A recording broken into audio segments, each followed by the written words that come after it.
Selamat siang investor, kembali lagi bersama saya Melina dari Mexico Futures.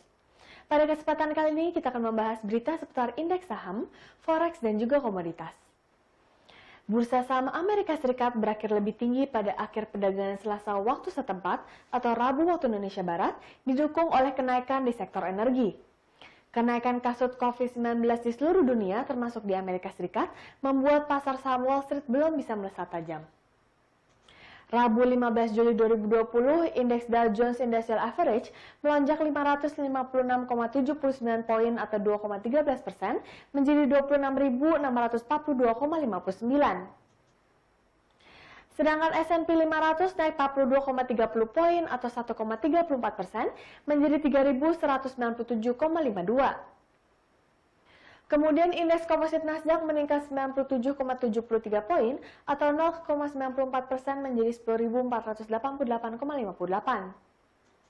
Saham raksasa energi Amerika Serikat, Chevron dan ExxonMobil masing-masing naik 3,45% dan 3,31% menjadi yang berkinerja terbaik dalam rata-rata 30 saham. Semua 11 sektor utama S&P 500 ditutup lebih tinggi dengan sektor energi naik sebesar 3,6% melampaui yang lainnya. Wall Street juga memperhatikan rilis pendapatan perusahaan dan data ekonomi.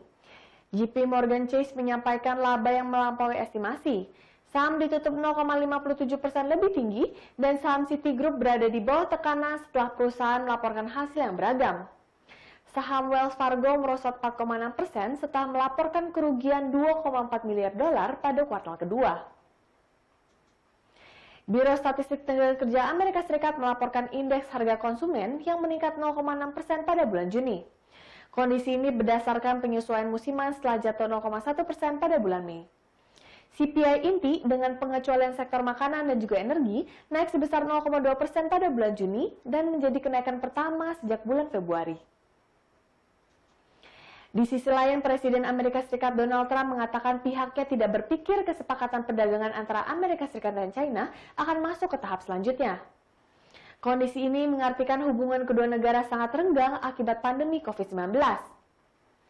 Status perjanjian perdagangan antara kedua negara adidaya ekonomi atau fase pertama yang ditandatangani dan mulai berlaku awal tahun ini mulai dipertanyakan di tengah krisis COVID-19. Virus yang pertama kali terjadi di kota Wuhan, China tersebut telah menyebar ke seluruh dunia dan memberi dampak buruk pada kesehatan dan ekonomi global dan juga termasuk Amerika Serikat. Perusahaan di Asia berkontribusi hampir setengah dari total dana yang didapat dari penawaran umum perdana atau Initial Public Offering saham secara global selama semester pertama 2020. Dilansir dari Bloomberg pada Rabu 15 Juli 2020, perusahaan-perusahaan di Asia mendulang dana sebesar 46,2 miliar US dollar dari penjualan saham selama paruh pertama tahun 2020. Jumlah tersebut mencakup 49% dari keseluruhan uang yang didapat pada pasar saham global senilai 93,9 miliar US dollar.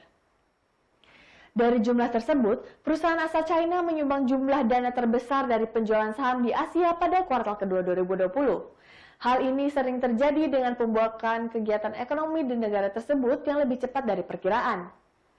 Selain itu, perusahaan di negara tersebut yang lebih memilih melakukan penawaran perdana saham di China dibandingkan negara lain karena tensi perang dagang. Salah satu perusahaan dengan sumbangan dana terbanyak adalah JD.com yang meraup 4,46 miliar US dollar setelah melakukan IPO di Hong Kong. Faktor lain yang mendorong masuknya dana di pasar Asia adalah penurunan yang terjadi pada pasar saham Eropa dan Amerika Serikat.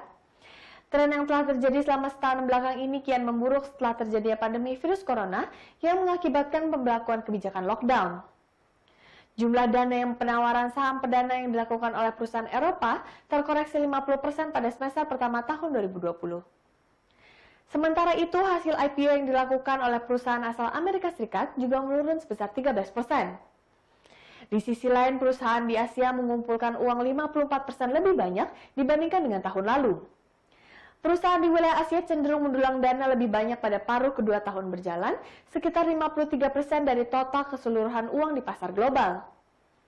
Pada semester kedua tahun 2019 lalu, pasar Asia menyumbang 52% dari jumlah dana penawaran saham di dunia, yang salah satunya ditopang oleh IPO Alibaba Holding yang mengumpulkan 13 miliar US dollar. Kurs dolar Amerika Serikat jatuh pada akhir perdagangan Rabu waktu Indonesia Barat.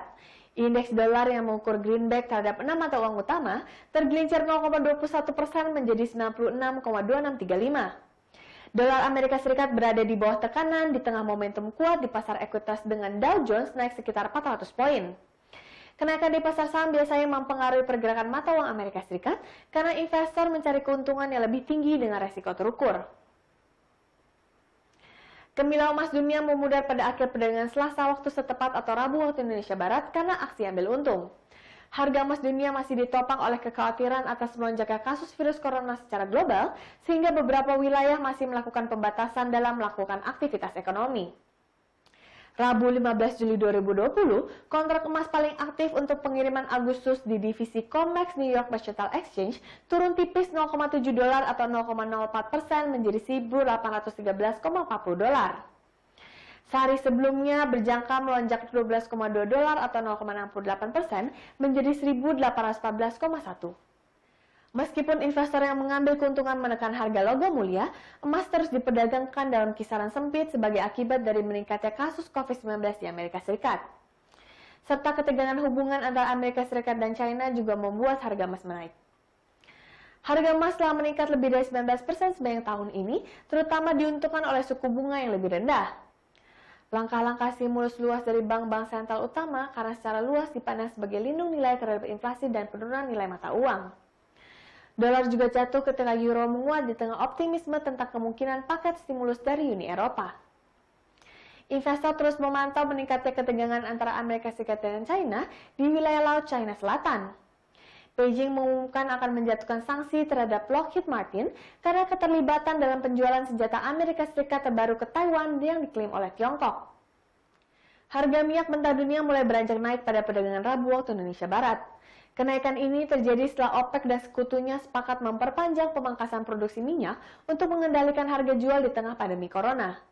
Pukul 8:45 waktu Indonesia Barat, harga minyak Brent untuk kontrak pengiriman September 2020 naik 0,42% menjadi 43,08 dolar per barrel. Sedangkan harga minyak jenis West Texas Intermediate untuk kontrak pengiriman Agustus 2020 naik 0,42% menjadi 40,46 dolar per barrel. Harga minyak mentah berjangka menguat di perdagangan setelah American Petroleum Institute menyebut persediaan minyak mentah Amerika Serikat turun lebih dari yang diperkirakan pada seminggu terakhir. Sementara itu, analis memperkirakan cadangan BBM Amerika Serikat turun 600.000 barel dengan persediaan minyak mentah 2,1 juta barel pekan lalu.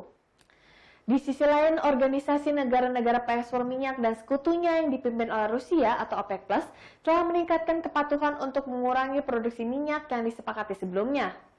OPEC Plus akan mengurangi rekor penurunan produksi dari 9,7 juta barel menjadi 7,7 juta barel per hari dari Agustus hingga bulan Desember. Meski begitu, pasar juga mewaspadai kebijakan penguncian atau lockdown yang dilakukan negara di bagian Amerika Serikat, seperti California yang mengikuti langkah wilayah lain seperti Florida dan juga Texas.